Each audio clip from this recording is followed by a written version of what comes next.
Chapter 2. 1 year later. He'd winked at her. Agents had run to him, forcing him to his knees, then hauled him away. Paige's next view of him, the man she'd since come to know as Todd Thames, had been at his murder trial. Now, here she was, back in this Manhattan courtroom, seated across from Thames, again as she gave her accounting of the events that had transpired on that mountain 1 year ago. Thames sat at the defendant's table, and though she kept her gaze on the attorney directing her questioning, she could feel Thames's eyes on her. Even a year later, those eyes still chilled her. Every seat in the courtroom was filled. It was standing room only as members of the media, officers of the court and of the law, and the families of the women Thames had murdered took up every available space. All were gathered for this hearing, which had been called in response to a motion made by Thames's attorney to have Thames's conviction overturned, a conviction that had entailed the maximum sentence. New York was a death penalty state, and Thames had been sentenced to die. The state maintained that motion was not valid, and that the state's attorney had pulled out all the stops to resurrect even the tiniest shred of evidence and testimony against Thames, including Paige's testimony. There'd been no doubt that Thames was the right man, but there'd been insufficient evidence to gain a lawful conviction.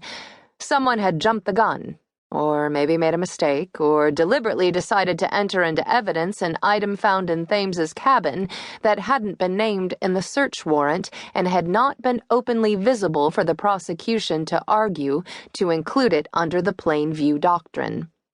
The item was an earring belonging to one of the women. The unlawful introduction of this evidence had been overlooked during the first trial, but no longer. Outside, April rain pelted the ground and had soaked the hair and suit jackets of the men and women in the courtroom.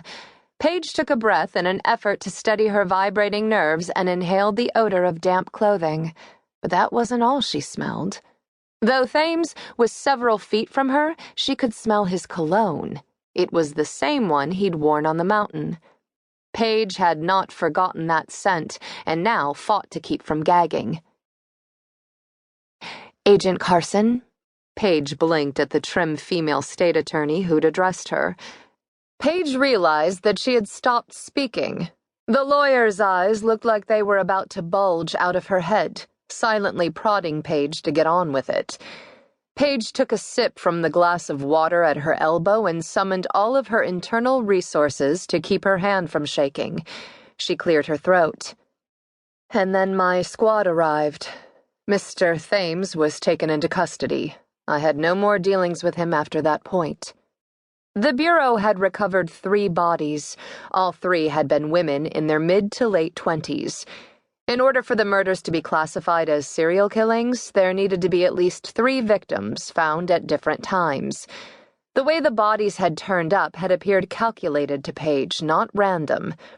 Though Paige was not a profiler, she had studied criminal behavior.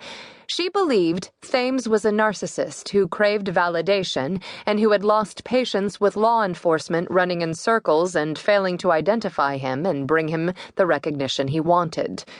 The bodies had turned up at different public locations within hours of one another, and all the victims had been murdered in the same way.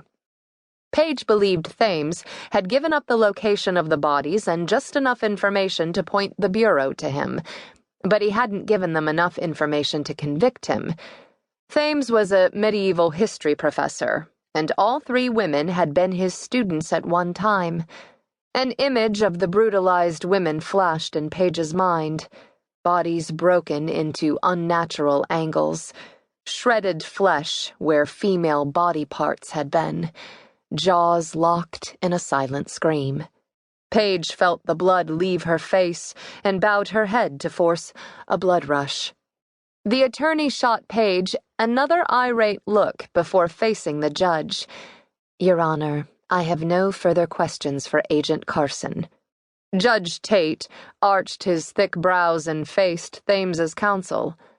"Mr. Willman?" Thames's lawyer glanced up from the notepad he'd been writing on and shook his head. "We have no